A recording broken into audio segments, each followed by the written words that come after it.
and your career's over. So I would say in the locker room, playing for each other and playing for your family.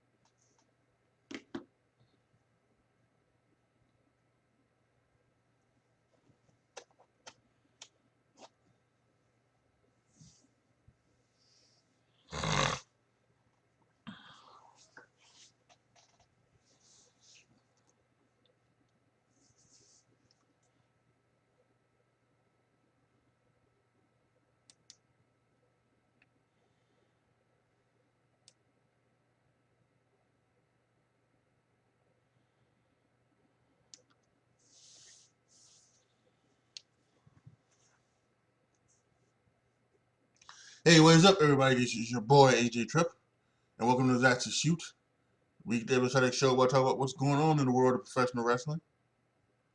We've got some mini topics, and then we got a main topic, as usual. So let's just go ahead and let's jump right in. So let's start off with maybe one of the most disgusting stories of the week. Um, there was a independent wrestler named was Brian Evans, and he apparently in a match cut off his opponent's fingers.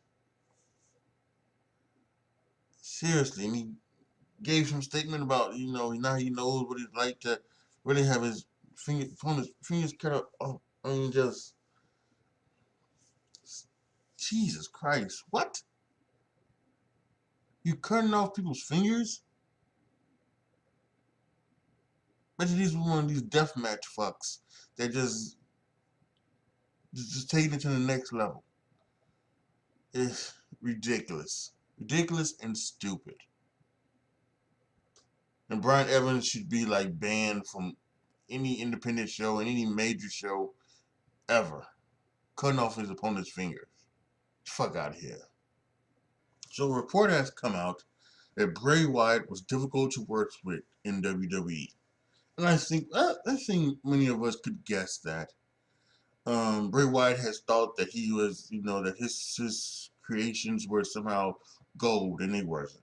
Let's face it. Um, you know, when Seth Rollins had that Broken Skull session last month, there was, one of the big things that come out of that was the fact that uh, Seth was said he wanted to strangle Vince McMahon after the Hell in a Cell 2019 pay per view, and then there was something that Bray Wyatt said, wait to hear my thoughts on that. So I think he, a lot of times in this business in wrestling, people think that they are more than they are. And I think that's what Bray Wyatt thought he was. Bray Wyatt thought he was more than what he was. And apparently, according to reports, like he wasn't willing to do things. They wanted him to get into better shape, and he didn't want to do that. They wanted him to go along with the stuff, and he didn't want to do that. And so it was all ridiculousness, and none of it whatsoever even worked in the way that they wanted it to. You know. Now I don't know who exactly turned Bray Wyatt, the Fiend, into a character that was unstoppable and unbeatable. Something like that, going back to that 2019 Hell in a Cell match. But that's not what should have happened. That's never what should have happened. You know, what should have happened was that he was just a character. He was just when it was a place that Bray Wyatt went to go and to beat up on his opponents. He should not have been unstoppable. He should not have been not feeling no pain or anything like that. That makes no sense. So yeah. So it doesn't surprise me at all. Bray Wyatt was difficult to work with, and that's why WWE released him. And yeah. And again, I think it's better off for both. I think it's better off for Bray. He can go to wherever and do whatever he wants to, and the lower promotions and WWE can work with people that want to work with him. So last week was the start of the King of the Ring and Queen's Crown tournaments. Um, last week we didn't know what were the brackets, but we did know we at least know the first couple of matchups that they had announced. It was Liv Morgan versus Zelina Vega, and it was Rey Mysterio versus Sami Zayn. Um, so now that we know we've had matches on SmackDown, had matches on Raw, we know we're down to the semifinals. It's on the SmackDown side, it is Finn Balor versus Sami Zayn, and on the Raw side, it is Jinder Mahal versus Xavier Woods. And for the women, on the SmackDown side, it is Carmella versus Zelina Vega. A very surprising bracket. And on Raw, it's Doudrop versus Shayna Baszler. So here's what I think was going to happen for both. I think Finn Balor. I know Finn Balor is going to win because Sami Zayn doesn't go to Saudi Arabia because he's Syrian. He doesn't go there. Um, so that's an easy thing. Finn Balor makes it to the finals. Now we have on Raw Jinder Mahal versus Kofi versus Xavier Woods. Jinder Mahal beat Kofi Kingston to make it to the Raw. So what do you Xavier Woods has been asked and pleading to become King of the Ring, right? And so what happens here? And you know, there's a part of me that says, well, maybe they want heel, they want the baby face versus the heel. So Finn Balor's the baby face. So why wouldn't they? So then they would just go with Jinder Mahal, right? And that would make sense. You have a baby face with heel. People it is. But Xavier Woods was so good, and I think the way to do it is to have Xavier Woods make it to the finals, right? And then having Xavier Woods lose in the finals. But Finn Balor is gonna make. So do you have him lose to Finn Balor? And also, do you have Finn Balor bring out the demon once again for Saudi Arabia and have the demon versus Xavier Woods? So because I think a great story would be is for Xavier Woods to make it to the finals, to lose this year, and then have him next year once again make it to the final, and then actually win next year, so that the lifelong dream can finally come true for Xavier Woods. So I think that, but he could very well lose again on Monday Night Raw. So I don't know which way to go.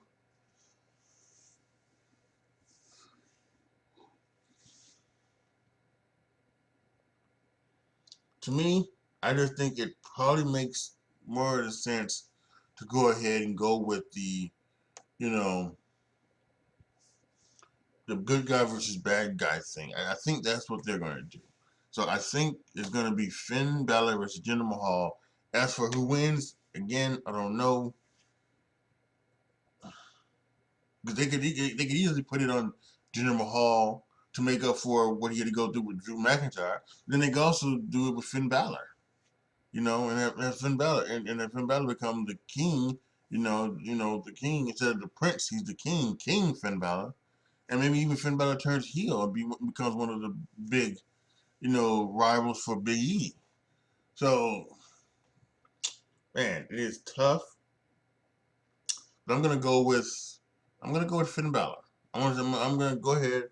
I'm gonna say Finn Balor wins the King of the Ring, and we'll see about that. As for Queen's Crown tournament, I think tonight, um, well, I don't know. I'm just not sure. I'm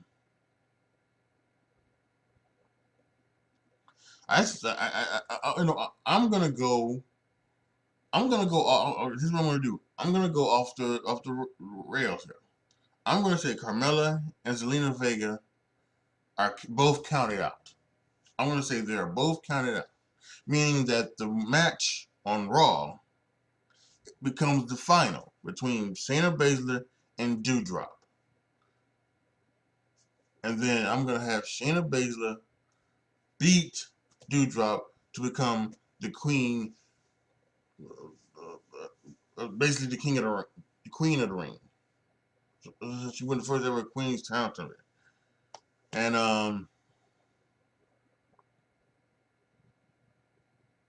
so yeah, I think that's what's going to happen.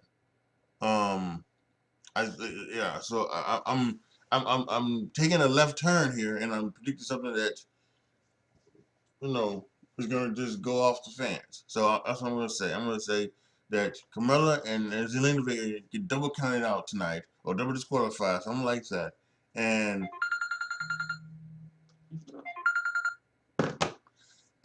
we're going to see, the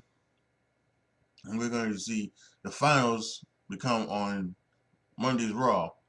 And then that's how they're gonna get around not having two women's matches in Saudi Arabia. Because I was thinking, are they really gonna have two women's matches in Saudi Arabia?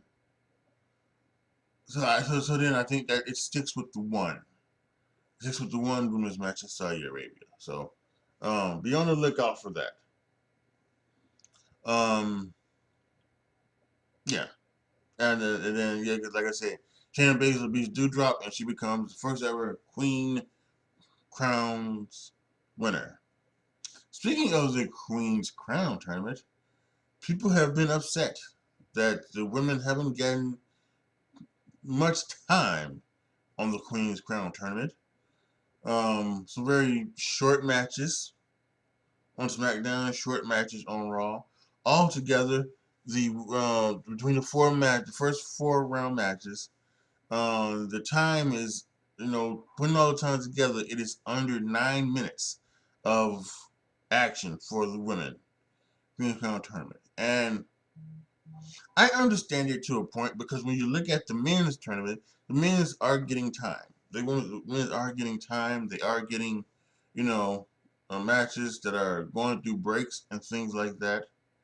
But on the other hand, I'm also kind of okay with it, because I do think we do need to get to a point to where, you know not every match needs to be 15 minutes, 20 minutes. Matches can be 5 minutes, and it can be good. And I just think that now, I understand that, because of the women and was what they've done with the past, but I also think there could be a little bit of interest in that. The fact that, so that when you do have a long women's match, it can be different, because if everyone just goes out there and just wrestles for, like, 15 minutes, each and every week, I don't think that's not cool. And I think that's something that is, you know I don't think that's the way to go. I kind of think I like that, and I would like to see that. I would like to see that more. I like to see that more with the men as well. I don't think, we on Raw. We saw that there was a tag match between Ali and Mansoor, and was it the Latin lovers people, Garza and Carrillo? I don't know, but that match was short, and I think those matches can be short. Those, we don't need all the time. There can be some 10-minute matches, and there can be some, things like that. But there doesn't, matches can go 5 minutes, and it can be good, and it could be telling a story. That's what we're doing. We're trying to tell a story here. So yeah, so I think that could happen. So I'm not really, bothered by the short matches of the women for the women. Um, I think some people need, fans need to get over that and just take it for what it is, as being part of the story. So yeah, I'm not really bothered by it, but So we'll see what happens tonight. We'll see what happens tonight with Carmella and Zelina Vega, and we'll see what happens Monday with Shayna and Doudrop, and we'll see what happens with all of them. And now for our main topic: WWE versus AEW going head to head finally. So tonight, because of the Major League Baseball playoffs, the ALCS to be specifically, not pacifically, WWE were going on to FS1. And they're going to go 2.5 hours. They're going to have an extra 30 minutes of commercial free. And they've booked the main event of Becky Lynch versus Sasha Banks. Also on the show tonight, they've got Brock Lesnar appearing. Roman Reigns is also going to be appearing. They've got the 2 King of the Ring, matches, obviously. And they've got a bunch of other stuff that I'm sure they're going to do. They're going to try their best to make this one of the best shows of time. So Tony Khan came out with a stupid response to SmackDown on FS1 saying, "Oh, I can't wait to beat your show head to head." Knowing that Rampage has been declining from the week that Punk made his return. Each week, Rampage getting less and less and less viewers. It's getting less and less and less viewers.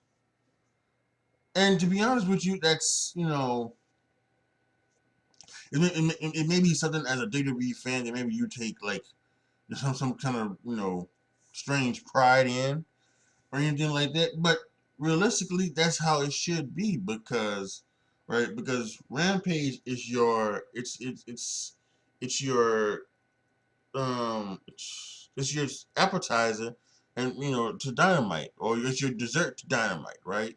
So yeah, sure, maybe you get a CM Punk on Dynamite, maybe one week, maybe you get a John Moxley, maybe you get a something like that, you get a Young Bucks or Kenny Omega, something like that on a Rampage, so nice. But really, Rampage should be for the guys who who aren't aren't getting a lot of time, necessarily,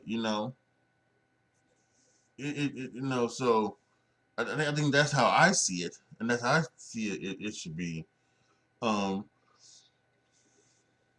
but but now apparently they're gonna go they're gonna go all out with Rampage as well tonight with AEW. And apparently before that they're gonna try to cut into SmackDown's viewership with a YouTube match on Bryan, would have Bryan Danielson taking on Minoru Suzuki, and a few other matches happening as well. So all of this, AEW and WWE going head to head finally. Now, can we say that, can we say something if AEW beats WWE head to head? Well, again, it's people are going to take it that way because once again we talk about the Monday Night Raw, the Wednesday Night War, I guess. People said that AEW won that, but in actuality, WWE NXT was being moved to Tuesday night because NBC had thought they had a deal with the NHL, and they were going to have the NHL, and the NHL wanted to be on Wednesdays, so they were moving NXT to Tuesdays for the NHL. Not because AEW was beating them, but people wanted to say AEW won the war, and that's what's going to be this. If the first half hour for AEW beats beats SmackDown, or even if God forbid AEW, the whole Rampage show somehow beats SmackDown, whole show, then people are gonna say AEW beat WWE and everything like that, and I don't want to see it because I don't want to hear from the AEW idiots. AEW cult members who are going to say, see, I told you WWE is in trouble, and all of the bullshit, and Tony Khan, who's the biggest mark of them all, he's fucking pissing me off with everything. It really is. He just keeps talking his fucking mouth. Someone need to slap his ass. It's just it's borderline sickening with this, and it really is. AEW really just needs to go away. It really does, and I wish someone would. I wish Shad Khan would just say, "It's my money. Stop fucking with it," and just take AEW away and sell it to Vince so that we can all have a great laugh at it. Right? We all have a great laugh at it. That's what we need.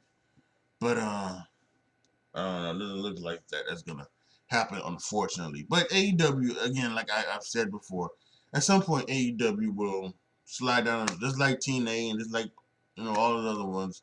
They'll slide down into oblivion in the next 6 years.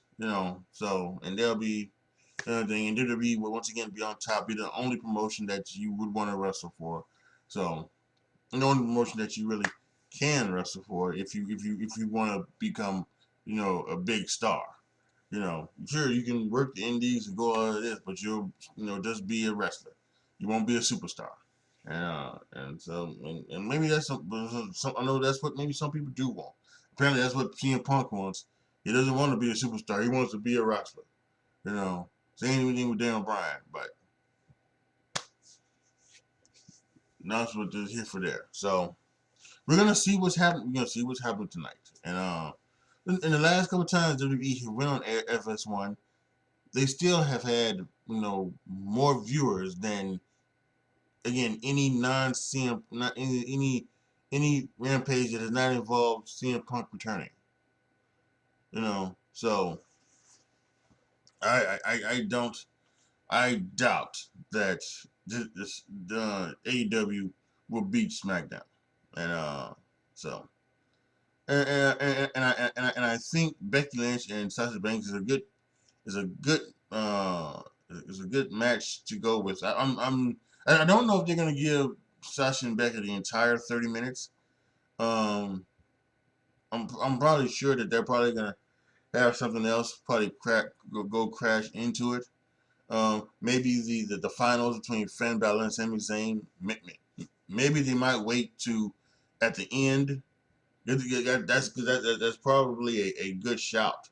Is maybe at the end they'll have Brock Lesnar and Roman Reigns confront each other, have some type of confrontation near the end of the show. Near the end of the 2 hours, and then they'll take their final break, and then they'll come back to commercial with the match, but or something else, or maybe another something else, talking from Roman or something like that. So we'll have to wait and see. But tonight's gonna be very interesting to see what is going to happen between WWE and AEW, going head to head for about 30 minutes tonight. All right, y'all. Post your comments down below. Tell me what you guys think.